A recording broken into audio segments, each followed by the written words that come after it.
Boa tarde, graça e paz da parte de Deus. Você que está aí na sua casa, no aconchego do seu lar, que você possa nesta tarde sentir a presença do Senhor. Amém? Vamos iniciar mais um culto de louvor e adoração ao nome do Senhor.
Amém. Queridas, queridos, bem-vindos. Mais um culto da tarde aqui na nossa Catedral da Trindade.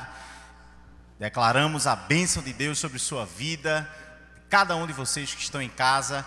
A palavra de Deus, ela diz lá em Filipenses assim: graça e paz a vós da parte de Deus, nosso Pai, e do nosso Senhor Jesus Cristo. Graças a Deus que nos dá a vitória por meio do nosso Senhor Jesus. 1 Coríntios também, o capítulo 15. Vamos nesse instante orar. Quero convidar você a fechar seus olhos onde você estiver. Você que está em casa, você que está no trânsito, você que está no hospital. Tenha agora em seu coração a presença do Senhor. Tenha agora no seu coração a certeza que Deus está aí onde você está. Pai, obrigado por esta tarde. Obrigado, Senhor, porque aproxima-se o início de outra semana. Que Teu Espírito Santo, Pai, esteja conosco. Que Teu Espírito Santo nos inspire nesta tarde para que possamos ouvir a Tua voz, para que possamos Te conhecer mais, melhor. Recebe, Pai, o nosso louvor e a nossa adoração. que os nossos lábios, as nossas mãos, mesmo de pessoas falhas como nós somos, limitadas como nós somos, esse louvor ele possa ser digno a Ti, Pai. Esse louvor possa Te alegrar. Obrigado, Deus, pelo dom da vida. Recebe o nosso louvor em nome de Jesus. Amém. Senhor, tem piedade de nós. Cristo, tem piedade de nós. Senhor, tem piedade de nós. Sim,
Senhor, eu correrei para ti. Em teus braços de amor me esconderei. Atrai-me,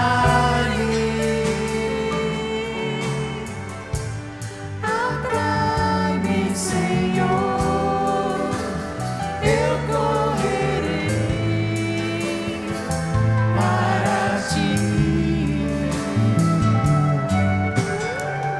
Em teus braços de amor me esconderei.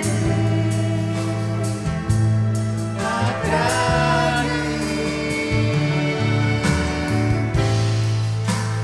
eu quero me entregar. Eu quero derramar a minha vida em teu altar.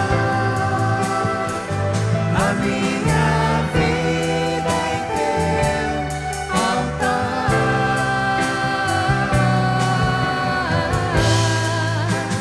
Eu quero me entregar, Eu quero derramar a minha vida em teu altar. A minha vida em teu altar. Tu me sondas e conheces, tu me sondas e conheces. Algum caminho mau. És o meu esconderijo, és o meu esconderijo. Alegres, cantos de livramentos. Não há maior, não há igual a ti. Amigo fiel, consolador, tu és.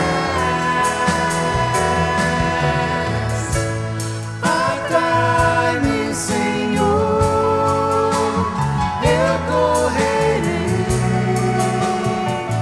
para ti. Em teus braços de amor me esconderei.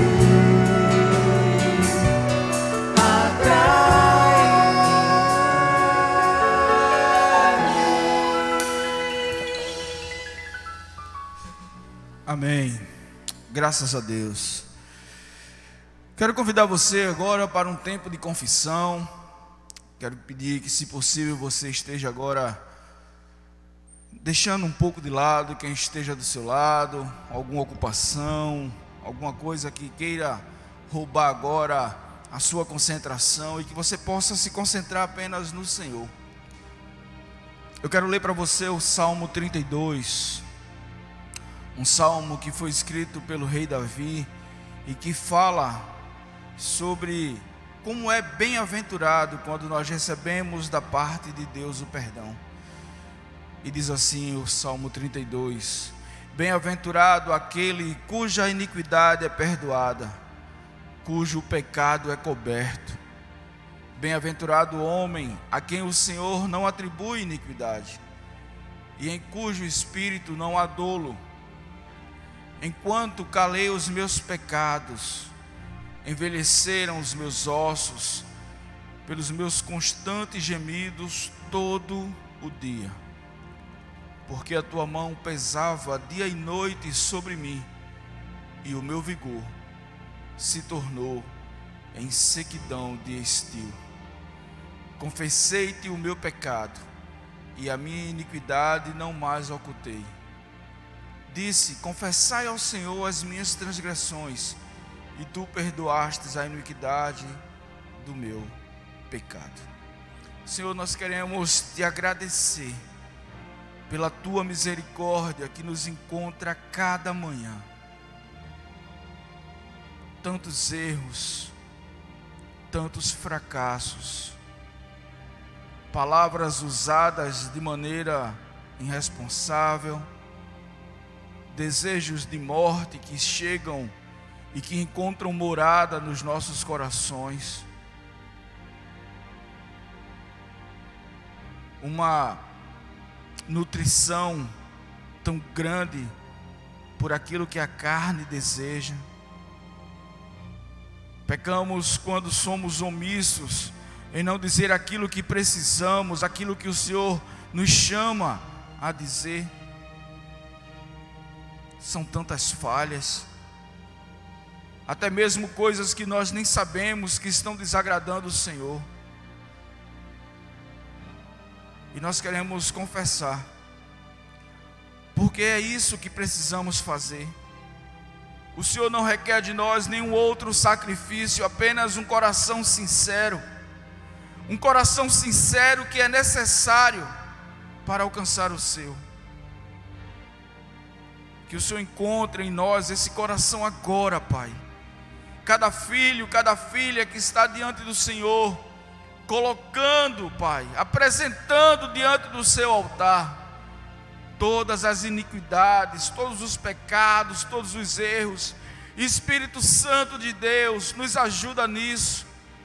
Traz à memória de todos nós aquilo que precisamos depositar diante do teu altar, Senhor. Porque nós queremos ser limpos.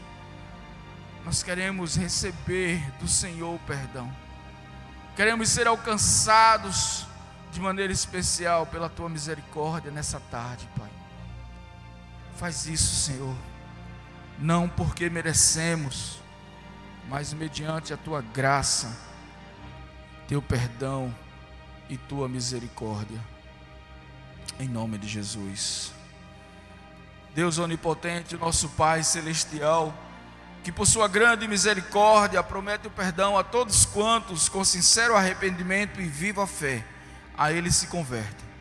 Vos perdoe e liberte de todos os vossos pecados, vos confirma e fortaleça em todo bem, e vos preserve no caminho da vida eterna, mediante Jesus Cristo, o nosso Senhor. Amém e amém. Com muita alegria, quero convidar você a continuar cultuando ao Senhor, dessa vez trazendo diante do altar do Senhor os seus dízimos e ofertas. E se você não pode fazer isso presencialmente nos cultos que já acontecem na nossa comunidade, você é desafiado hoje a fazer a sua transferência, a fazer o seu depósito, enquanto um louvor estará sendo cantado, entoado aqui. Vai aparecer na sua tela as contas de nossa igreja, e você pode anotar, fazer sua transferência. Temos muita coisa para fazer. A igreja do Senhor, ela não vive de nenhuma outra renda que não seja os dízimos e as ofertas que são apresentadas pelos fiéis. Então faça isso, mas sem constrangimento, com alegria. Faça isso e experimente da bondade do Senhor sobre você. Que esse desafio te alcance. Vamos fazer isso em nome de Jesus, para a glória dele. Amém.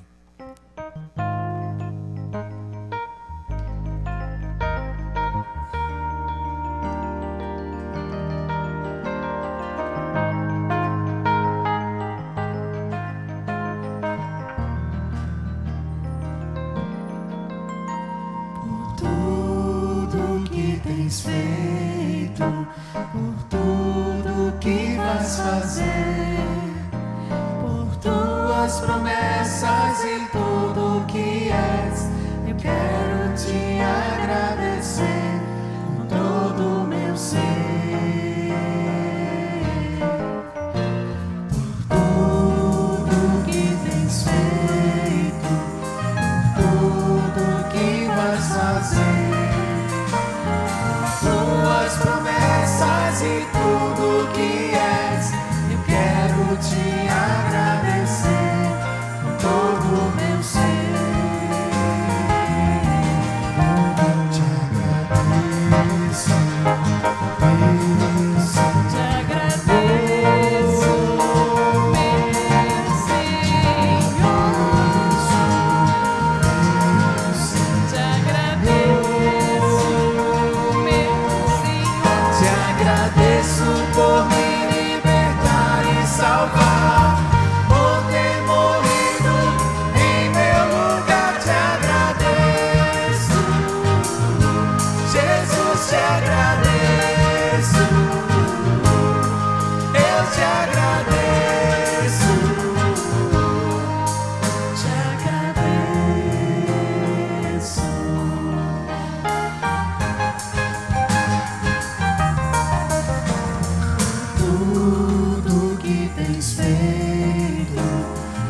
Amém. Quero convidar você, na sua casa, no seu trabalho, aonde você estiver, caso seja possível, a ficar de pé, porque nesse momento nós vamos ler o texto que servirá de base para a mensagem dessa tarde, que será trazido pelo reverendo Rafael, o aniversariante da semana. Ele disse que estava completando 40 anos, mas com um rostinho de 25. Uma moral aí, viu, irmão? Deus abençoe Rafa, Deus abençoe nosso querido Rafa. Queridos, abram suas Bíblias no texto de 1 Reis. Nós vamos ler no capítulo 19, do verso 1 ao verso 13. 1 Reis, capítulo 19, e nós vamos ler do verso 1 ao verso 13. E diz assim a palavra do Senhor: Acabe fez saber a Jezabel tudo quanto Elias havia feito e como matara todos os profetas à espada. Então Jezabel mandou um mensageiro a Elias a dizer-lhe: Façam-me os deuses como lhe aprouver, se amanhã a esta hora não fizer eu a tua vida como fizeste a cada um deles. Tremendo, pois, Elias levantou-se para salvar sua vida, se foi e chegou a Berseba, que pertence a Judá, e ali deixou o seu moço. Ele mesmo, porém, se foi ao deserto, caminho de um dia, e veio e se assentou debaixo de um zimbro, e pediu para si a morte, e disse: Basta, toma agora ao Senhor minha alma, pois não sou melhor do que meus pais. Deitou-se e dormiu debaixo do zimbro. Eis que um anjo tocou e lhe disse: Levanta-te e come. Olhou ele e viu junto à cabeceira um pão cozido sobre pedras em brasa e uma botija de água. Comeu, bebeu e tornou a dormir. Voltou-se segunda vez o anjo do Senhor, tocou-lhe e lhe disse: Levanta-te e come, porque o caminho que te será sobremodo longo. Levantou-se, pois, comeu e bebeu, e com a força daquela comida caminhou 40 dias e 40 noites até Horebe, o monte de Deus. Ali entrou numa caverna onde passou a noite, e eis que lhe veio a palavra do Senhor e lhe disse: Que fazeis aqui, Elias? Ele respondeu: Tenho sido zeloso pelo Senhor, Deus dos exércitos, porque os filhos de Israel deixaram a tua aliança, derribaram os teus altares e mataram os teus profetas à espada, e eu fiquei só e procuram tirar minha vida. Disse-lhe Deus: Sai e põe-te neste monte perante o Senhor. Eis que passava o Senhor, e um grande e forte vento fendia os montes e despedaçava as penhas diante do Senhor, porém o Senhor não estava no vento. Depois do vento veio um terremoto, mas o Senhor não estava no terremoto. Depois do terremoto, um fogo, mas o Senhor não estava no fogo. E depois do fogo, um sísio tranquilo e suave. Ouvindo, Elias envolveu o rosto no seu manto e saindo pôs-se à entrada da caverna. E eis que lhe veio uma voz e lhe disse: Que fazeis aqui, Elias? Essas são palavras do Senhor, e por elas nós damos graças a Deus. Prepare o seu coração para aquilo que Deus há de falar nessa tarde, em nome de Jesus. Amém.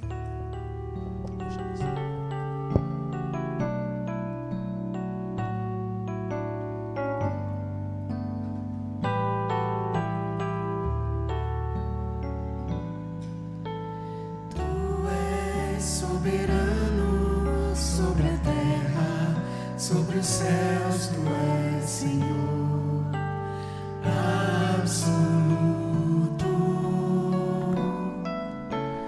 Tudo que existe acontece, tu sabes muito bem.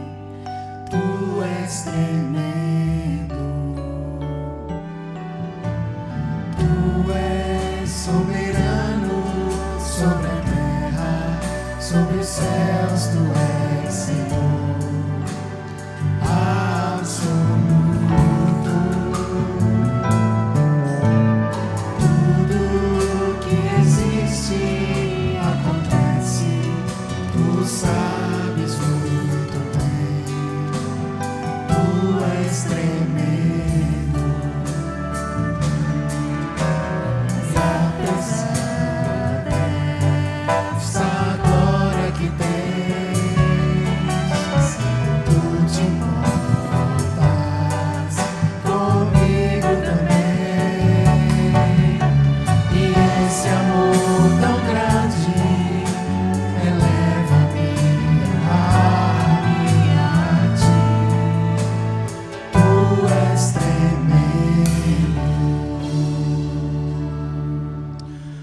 Amém, queridos, graça e paz a todos vocês que estão neste tempo ouvindo esta mensagem, orando conosco, louvando conosco. Quero convidar você a orar mais uma vez. Feche seus olhos onde estiver. Pai, obrigado por esse tempo, que nesse instante, Deus, Tu possas falar ao nosso coração, que neste instante Tu possas conduzir, Senhor, a voz do Espírito Santo a nós, que a nossa mente, o nosso coração, a nossa razão e as nossas emoções, elas sejam impactadas pela Tua palavra, que não seja eu, Pai, a falar aqui, mas que aqui na minha voz, Senhor, tenha a Tua presença, que sejam os Teus ensinamentos aqui, Pai, que eu diminua e que Tu cresças em nome de Jesus, amém, amém. Queridos, você certamente já deve ter passado por momentos difíceis na vida. Certamente você já deve ter passado por situações em que uma tristeza profunda te abateu, um desânimo. Talvez você tenha pensado em desistir de algo, desistir de uma vida, desistir de pessoas, desistir de sonhos, desistir inclusive da própria vida. Talvez você já tenha pensado em morrer, você tenha pensado em sumir. Nesses dias duros ainda em que vivemos e que passamos por momentos bastante difíceis, é bem provável que você tenha questionado a Deus, tenha questionado a vida, tenha questionado a vontade, a missão de Deus, o querer de Deus na tua vida ou nas nossas vidas, e tenha pensado em partir. Este episódio que foi lido agora há pouco pelo reverendo Luciano, ele diz respeito a algo que aconteceu na vida do profeta Elias, mas que acontece hoje comigo, contigo. O profeta Elias é um dos profetas que eu tenho uma admiração grande nas Escrituras. É um profeta que em alguns momentos de sua história eu me vejo nele, pelas experiências que eu passei na minha vida, que passo na minha vida. É um profeta onde a história dele eu consigo retirar lições importantes, lições que fortalecem minha espiritualidade, lições que fortalecem a minha relação com Deus e lições que fortalecem o meu espírito, propriamente dito. Eu gostaria de compartilhar umas dessas lições aqui, ou algumas dessas lições. Esse episódio aqui aconteceu em Israel, aconteceu com um rei chamado Acabe. Ele havia se casado com Jezabel. Jezabel era uma mulher fenícia, era uma mulher estrangeira a Israel, era uma mulher que ela vinha de uma realidade, de uma cultura, de uma religiosidade completamente contrária a Israel. O rei Acabe, portanto, casa-se com essa mulher, e o profeta Elias é um profeta que aparece aqui, ele é um protagonista aqui nessa história, nesse fato histórico que aconteceu. Isso aconteceu lá por volta de 860, 870 antes de Cristo, numa época da monarquia de Israel, numa época em que os reis de Israel, eles tinham como missão zelar pela vida do povo. A missão do rei não era apenas a governança, mas a missão de um rei de Israel era também manter a espiritualidade do povo. Diferente de alguns filmes que nós vemos, quando tem ali a figura do rei, a figura real, eles não eram responsáveis somente pela legislação, por cuidar do povo, mas era responsável em manter a comunhão do povo com Deus. Olha que responsabilidade. Quando Israel nasce, Judá, o reino do sul de Judá nasce, os reis, eles tinham essa missão. Quando alguns reis, eles se desviavam dessa missão, quando alguns reis, eles deixavam de adorar a Deus, eles deixavam de seguir a vontade do Senhor, Deus, ele ali levantava homens, profetas, que tinham como função manter a espiritualidade do povo povo e manter o rei em seus caminhos. Então era muito natural que um profeta de Deus, ele tivesse a missão de confrontar o rei quando esse rei se desviava de Deus. Ele tivesse como missão orar pelo rei, ungir o rei, mas também admoestar o rei, ou seja, orientar o rei a qual caminho ele deveria seguir. Essa era a missão do profeta Elias. O profeta Elias foi um homem sublime. O profeta Elias foi um homem que, diante do Senhor, ele operou milagres e milagres, curas, multiplicação de alimentos, uma palavra poderosa. Num determinado momento na história do profeta Elias, ele enfrentou 450 profetas de Baal. Enfrentou, peitando aqueles homens, centenas e centenas de homens contra um homem só, o ameaçando, o confrontando, o amedrontando. Mas o profeta Elias sabia que ele servia ao Deus vivo. O profeta Elias sabia que ele era e é um homem de Deus. O profeta Elias sabia que ele não ia com autoridade própria, mas ia com autoridade de Deus. Então ele enfrentou aqueles 450 profetas de Baal, vencendo aquele desafio. Baal era uma divindade fenícia, era uma divindade cananeia. Essa divindade, ela era muito cruel. Era o deus da agricultura, o deus do plantio, das colheitas, da fertilidade. Era muito comum as mulheres cananeias, fenícias, utilizarem símbolos que traziam fertilidade a ela. Muitas religiões, até de hoje em dia, elas trouxeram consigo as raízes pagãs de Baal. E era o Deus que eles entendiam que era o Deus da agricultura, o Deus da colheita. Ou seja, eles adoravam Baal para que eles tivessem uma boa lavoura, eles adoravam Baal para que eles tivessem prosperidade agrícola, que era a economia daquele povo.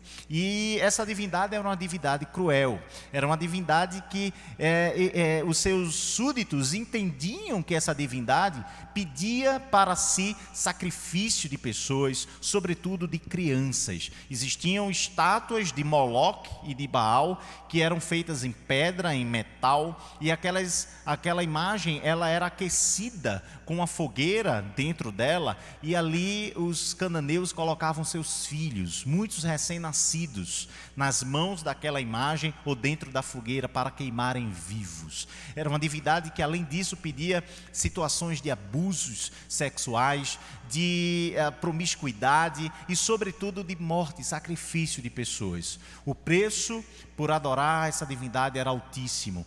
Era uma abominação ao Deus de amor, ao Deus de Israel, que tinha toda uma construção, não é, para o bem do povo. Acontece, queridos, que o rei aqui em questão, Acabe, ele havia se corrompido espiritualmente.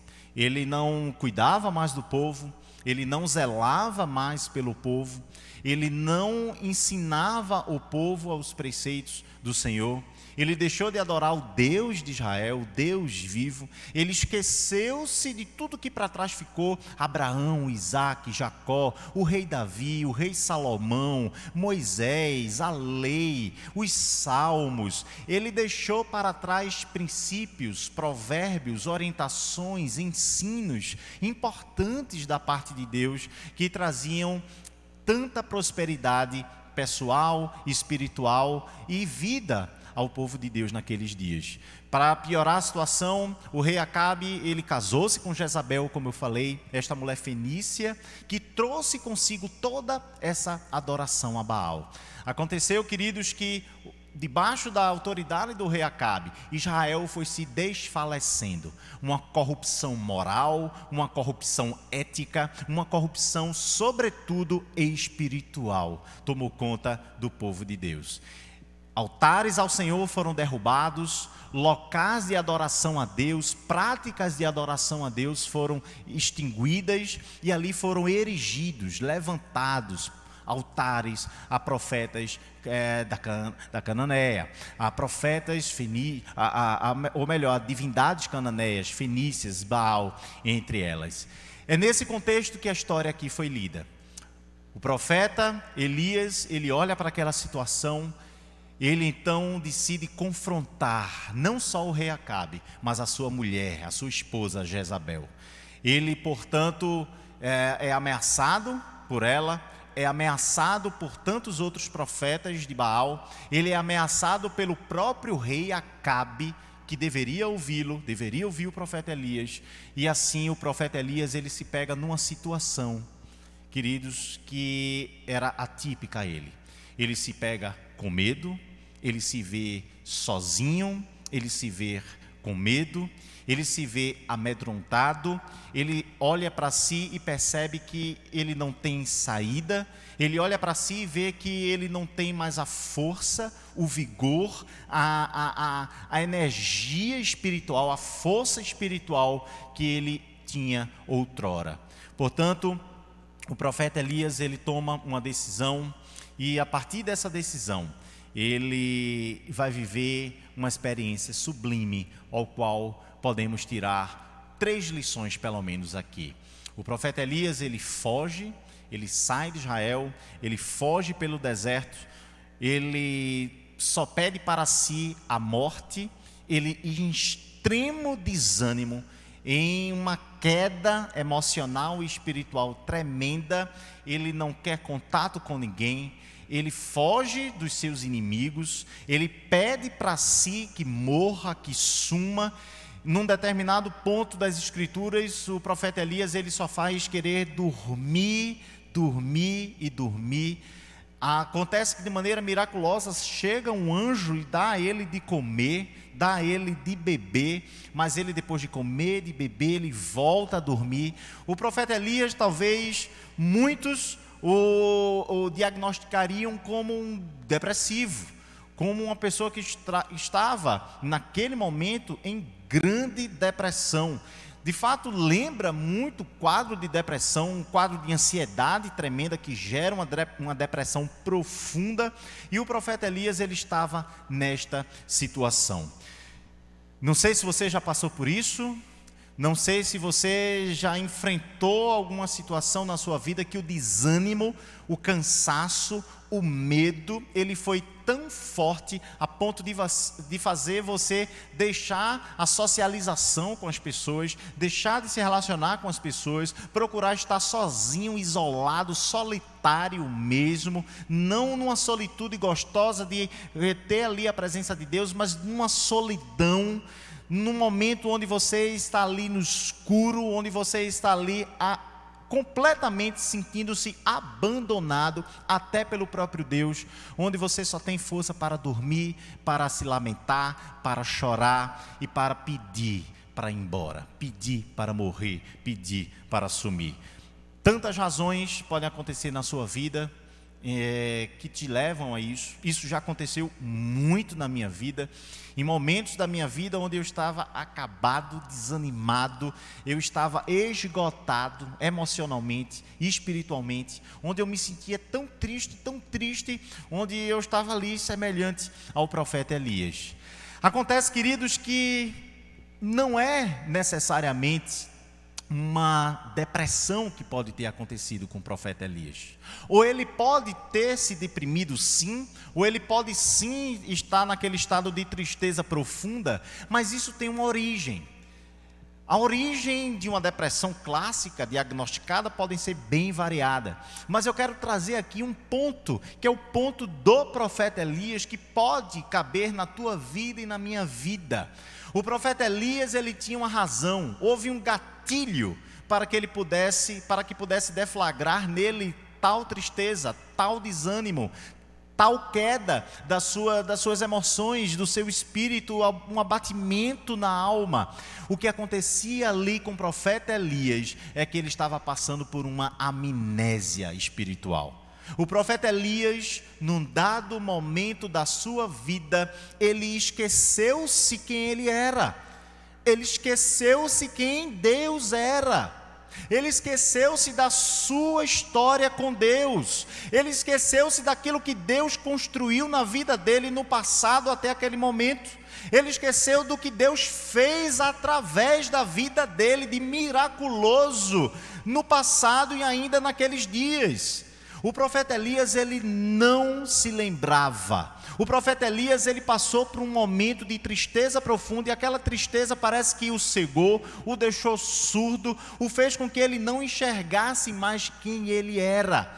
Ele deixou de ver que ele era aquele profeta forte e poderoso, ético, dentro da vontade de Deus. Ele deixou de ver que Deus era o Deus vivo, o Deus de Israel, de Judá, que nunca abriu mão, nunca abandonou um filho seu. Ele esqueceu-se naqueles momentos que ele havia enfrentado 450 profetas de Baal, havia operado milagres em Israel, havia operado através de suas mãos em nome de Deus, não por sua autoridade, mas em nome de Deus. Ele havia operado milagres, situações completamente não naturais, sobrenaturais. Ele esqueceu-se completamente disso e ele desanimou. Querido, a primeira lição que eu quero que você tire desse verso, que eu tirei na minha vida, em momentos difíceis na minha vida, é: não se esqueça quem Deus é.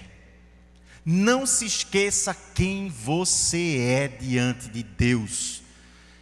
Elias era um herói da fé, mas era também um vaso de barro nas mãos de Deus, como nós somos. Um vaso de barro, um vaso simples, um vaso que pode rachar, que pode quebrar, mas um vaso que está nas mãos de Deus. Não importa a dificuldade que você tenha passado, não importa o medo que você esteja, não importa a sua visão que não encontra saída, não encontra solução, não importa se você está sendo de fato ameaçado por alguém, não importa se você não está encontrando uma solução para a tua vida, para situações na tua vida econômica, na tua vida matrimonial, na tua vida familiar, na tua vida pessoal, não importa a crise, querido, que venha emocional, a crise espiritual, a crise existencial que venha na tua vida. Isso acontece com várias pessoas, não deixa de acontecer com homens e heróis da fé, da Bíblia, das Escrituras, mas o que não pode acontecer é: não se esqueça de quem Deus é. Não se esqueça que Deus, ele não muda. Não se esqueça que o Deus que fez tudo o que fez na tua vida, ele continua na tua vida. Ele não foi embora, ele não te deixou, ele não te abandonou. Ele não muda, ele não mudou e ele não mudará. Lembre-se de quem Deus é. Eu tenho um costume que eu trago comigo desde a minha adolescência aqui na igreja. Um pastor Luciano falou, eu fiz 40 agora essa semana, e passa um filme na nossa história. Quando eu cheguei aqui na igreja eu tinha 8 anos de idade, então aqui fui batizado pelo nosso arcebispo. Aqui eu vivi uma boa parte da minha infância, minha adolescência, passei por situações que me afastei um pouquinho, que o mundo mostrou seu brilho, quando vai ali chegando a adolescência, o começo da juventude, o mundo vai mostrando seu brilho e a gente se encanta, mas eu tive a graça de Deus de ter gente na minha vida que cuidasse de mim, ter gente que eu pudesse olhar e me espelhar. Com a graça de Deus eu tive um coração ensinável, um coração que aprendia com os outros, sobretudo com os mais velhos, e nas coisas da vida que eu deslizei e caminhei para fora da igreja não foram suficientes de fazer com que o mundo me tragasse. Foi que o mundo que me fez também estar de volta e firme na igreja. E nesse tempo todo, eu lembro demais quando eu era adolescente aqui, eu tenho esse costume até hoje, eu tenho uma caixa gigante na minha casa com um monte de cartão. A gente antigamente trocava muitos cartões. Quem aqui é das antigas lembra, cartão lá do Esmilinguido, e a gente, os outros cartões escrevia, não é? A vida da internet facilitou muita coisa, mas também deixou muita coisa boa, muito gostosa do passado de lado e para trás. Então tinha aqueles cartões, eu tenho coisinhas que ganhava de presente, mensagens, tantas coisas eu tenho guardado numa caixa grande, abarrotada de coisas assim. E no meio dessa caixa, entre tantos objetos, tantas fotos, tantos cartões, até uma pedrinha. Quando eu pego ali naquela caixa, eu lembro quando eu recebi aquela pedra, quem me deu aquela pedra, qual foi o significado disso. E no meio dessa caixa, eu tenho ali uma espécie de um diário. Eu tenho ali uma espécie de alguns papéis escritos muitos deles em lágrimas, e lá está, tanto de março de 1995, tanto de março de 1994, tanto de 2001, tanto de 2002, eu tenho ali anotado coisas que Deus falou para mim. Experiências que eu tive numa vigília, no evangelismo, experiências que eu tive numa conversa com amigos, um culto, uma mensagem que foi muito especial para mim e eu anoto ali. Eu tenho aqueles papéis. E eu tenho comigo um hábito que é quando eu passo por situações difíceis na vida. Quando eu passo por situações que me dão desânimo. Quando eu passo por situações que meio que vão abatendo a minha alma. Eu pego aquela caixa, tiro aqueles papéis e olho os meus registros de quem Deus é, foi e é na minha vida. Eu tiro aqueles registros do que Deus falou para mim há pouco ou há décadas de anos atrás. Eu tiro daquelas mensagens antigas e velhas a lição de que aquele Deus continua sendo o meu Deus. E se Ele continua sendo o meu Deus, a crise, o momento atual em que eu estou, vai passar, porque Ele não muda.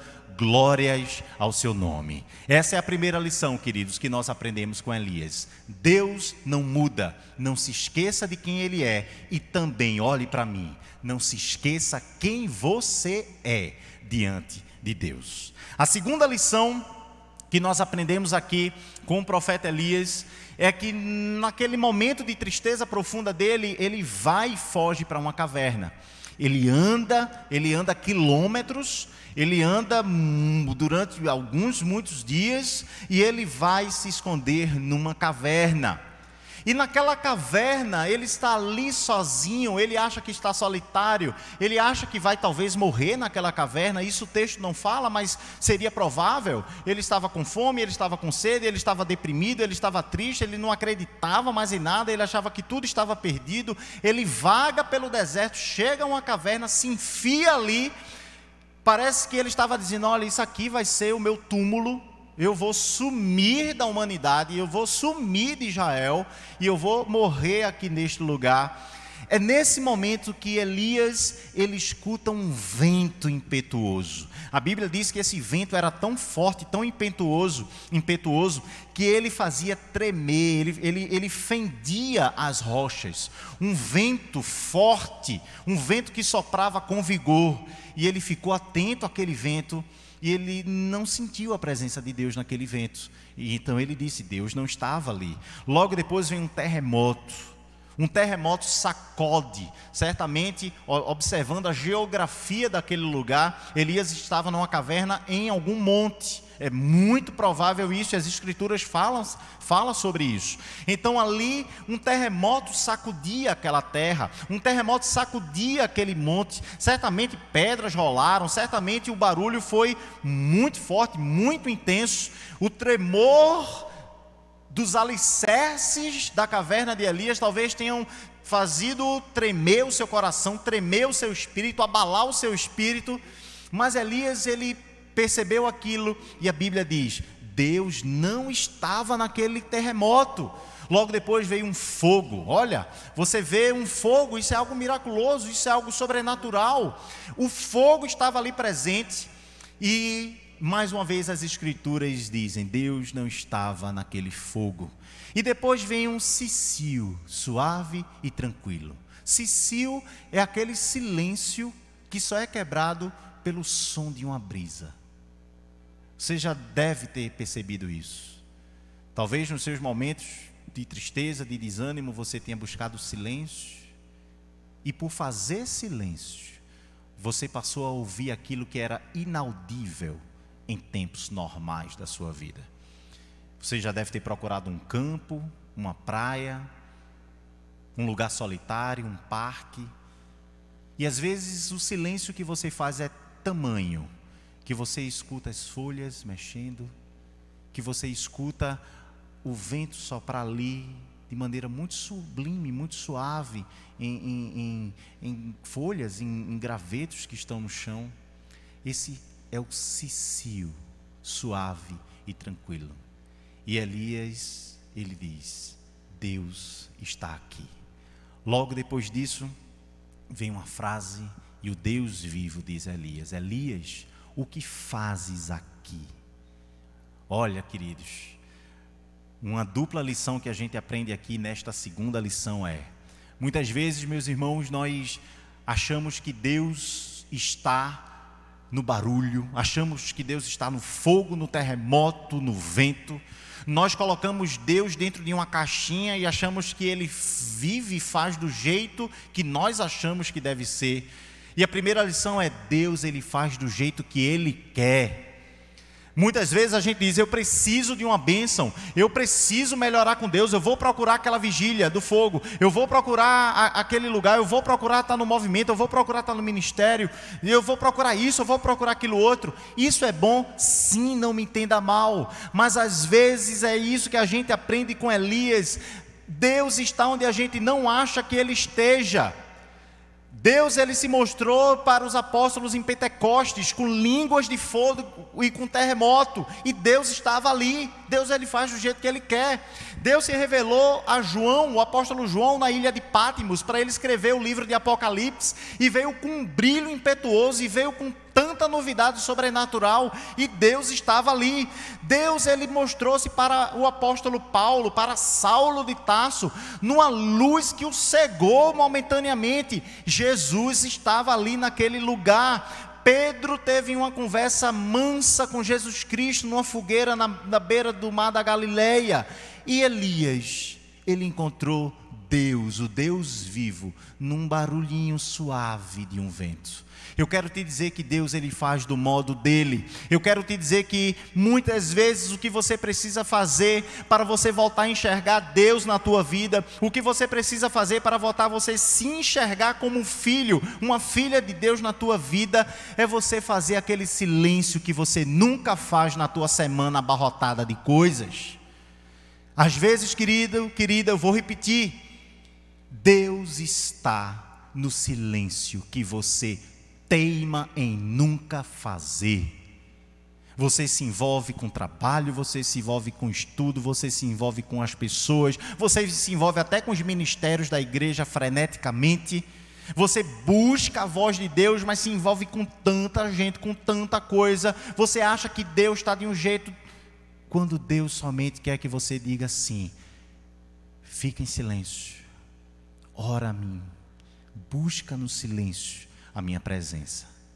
Às vezes, queridos, no silêncio, que a gente nunca consegue fazer numa semana atribulada com a rotina, nós, neste silêncio, nós encontramos Deus ali. E a gente encontra um Deus que diz assim: olha o que está aqui no verso 13, como foi concluída a leitura: que fazes aqui, Elias? Que fazes aqui, Elias? Perceba que Deus, Ele não diz a Elias que está dentro da caverna: o que fazes aí, Elias? O que é que você está fazendo aí, neste lugar?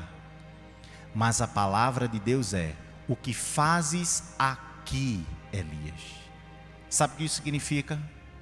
Que Deus estava com ele dentro da caverna.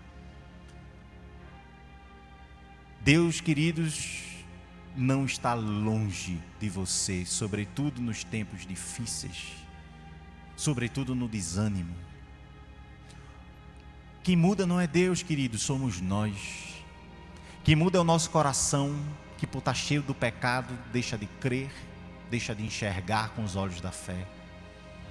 Quem muda é a nossa mente, que está cauterizada, talvez pelo orgulho, pela vaidade, pelo querer mais e mais e mais e mais, e a gente deixa de enxergar, e a gente tem medo, e a gente se sente deprimido.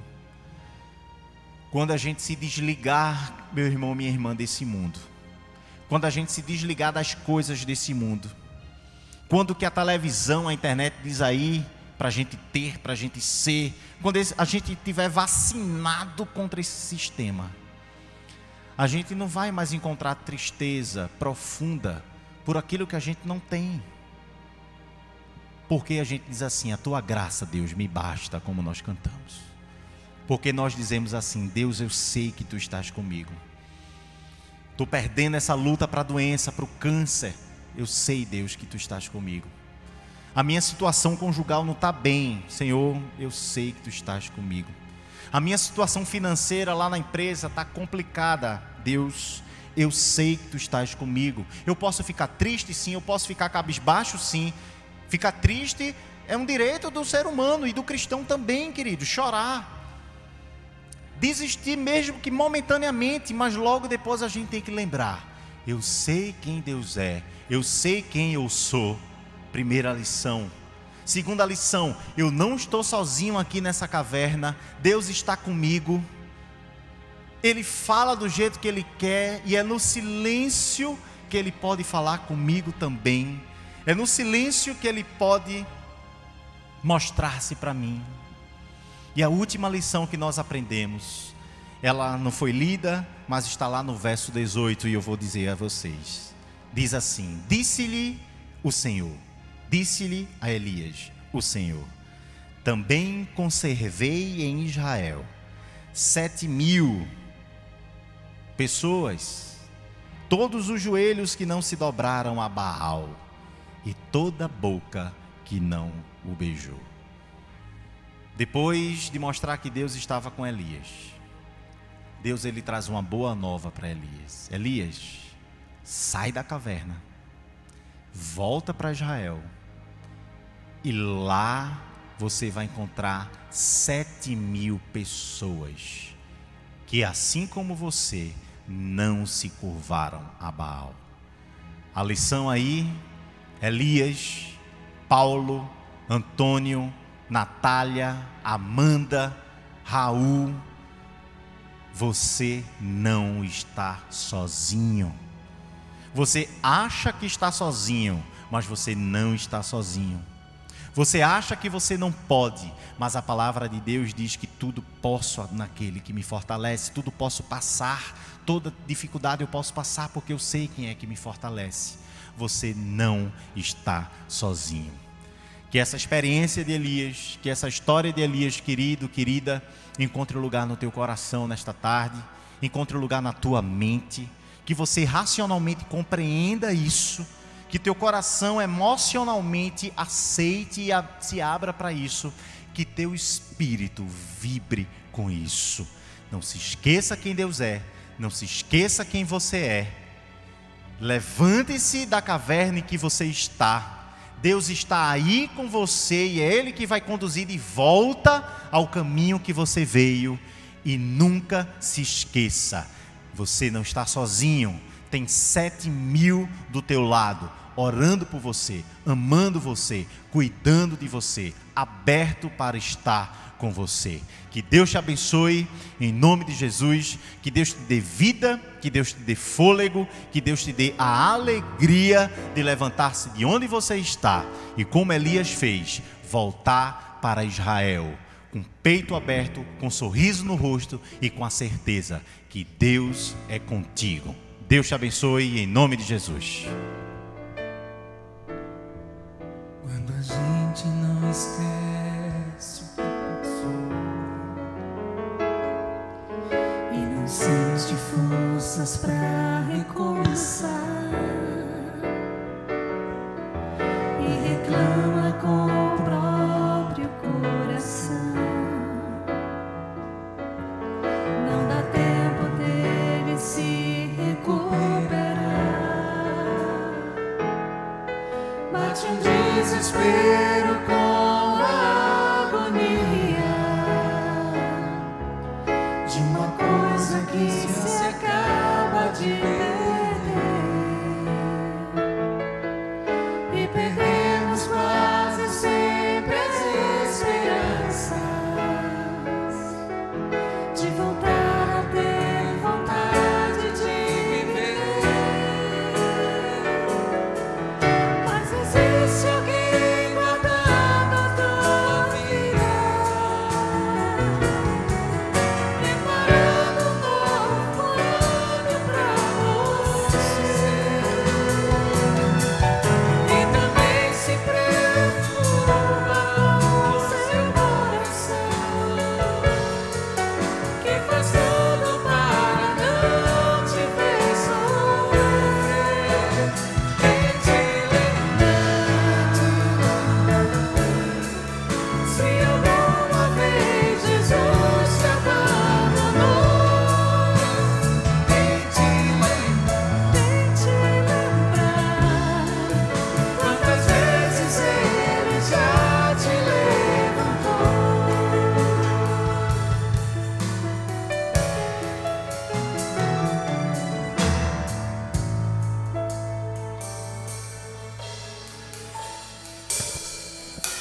Amém. Graças a Deus por essa palavra, que ela encontre um lugar agradável no seu coração. Queridos, os avisos rápidos para recebermos a bênção final. Fiquem ligados na programação da nossa igreja, as coisas estão acontecendo. Amanhã a juventude recebe um convidado para lá de especial no nosso bate-papo. O reverendo Juninho estará recebendo o nosso bispo André Novaes. Ele estará falando sobre o culto e sobre a liturgia da nossa igreja. Você tem curiosidade de saber por que usamos essas roupas, porque existe toda uma ordem dentro dos nossos cultos, enfim, tudo que rege a liturgia, o culto da nossa igreja amanhã, às 20 horas na Juventude da Catedral, Juventude da Trindade, desculpa, lá no Instagram, 20 horas você é nosso convidado. E aí tem semeadores, na quinta-feira tem Ivan Marcondes com o pessoal do Seminário de Vida, muita coisa acontecendo, singles no sábado, na sexta-feira o Ministério de Casais, reverendo Sirlan e Simone recebendo sempre um convidado também. Então fica ligado aí no que está acontecendo e deixa Deus continuar ministrando no teu coração. Reverendo Rafael. Amém, queridos. Dentro da programação da nossa igreja, nós estávamos toda segunda-feira com as aulas do CETEC, do curso de formação ministerial. Essas aulas agora, queridos, elas estão acontecendo no ambiente educacional específico. Então, vamos encontrar um novo horário na programação da igreja para lives do seminário, com a participação de seminaristas, de outros professores do nosso CETEC. Mas nós estamos com essa turma. São 3 turmas do curso de formação ministerial. Nós temos a turma da segunda, da terça e da quarta-feira. Estamos com mais de 150, 160 estudantes e ainda temos algumas poucas vagas. Então, até o final do mês de agosto, você ainda pode entrar. Então, mais informações, você pode procurar o Instagram do CETEC, cetec.teologia. Lá no Instagram, você vai encontrar mais informações. Continuamos também com o curso de teologia, o curso pleno de teologia. As aulas acontecem de segunda a sexta-feira. Você ainda pode se matricular também. Esse é um curso à parte, é um curso específico, mais denso. É um curso que estamos aí com cerca de 50 pessoas nesse curso. E você pode fazer ele completo ou disciplinas isoladas. Lá no Instagram do CETEC, você pode também procurar mais informações. Que disciplinas você pode começar, tá bom? Deus abençoe. Vamos ter esse momento agora de bênção. Fique em pé, onde você estiver, se você puder. Feche os seus olhos, curve sua cabeça. Esperamos que você tenha tido um bom tempo na presença de Deus, com louvores tão gostosos de entoar ao Senhor, com momentos de oração e esta palavra. Que ela encontre lugar no teu coração, que ela encontre lugar na tua mente, que você reflita sobre esta mensagem durante esta semana toda e você possa levantar-se de onde está e você possa alegrar-se no Deus da tua salvação. Que o amor de Deus nos una, que a alegria de Deus nos inspire, que a paz de Deus nos envolva e que sua coragem nos sustente. E a bênção de Deus, Pai, Filho e Espírito Santo, esteja com todos vós, hoje e para todos sempre. Amém. Reverendo Luciano. Vamos juntos. Ide na paz de Cristo, sede corajosos e fortes no testemunho do Evangelho entre os homens. Servir ao Senhor com alegria no poder do Espírito Santo. Aleluia! Vamos em paz e Deus os abençoe.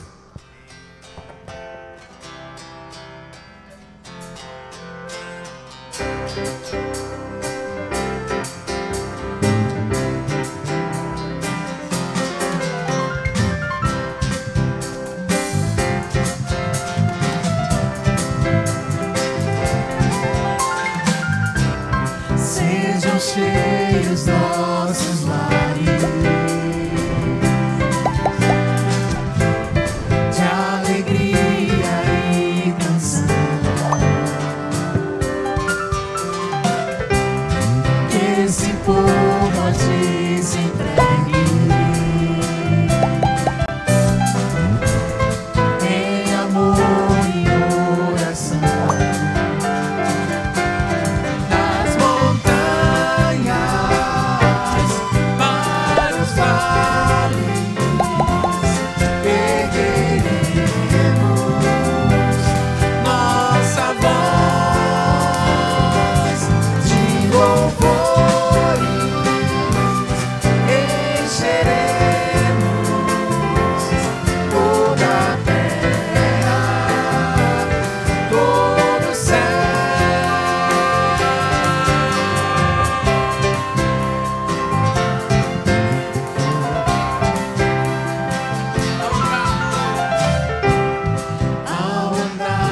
meus pecados.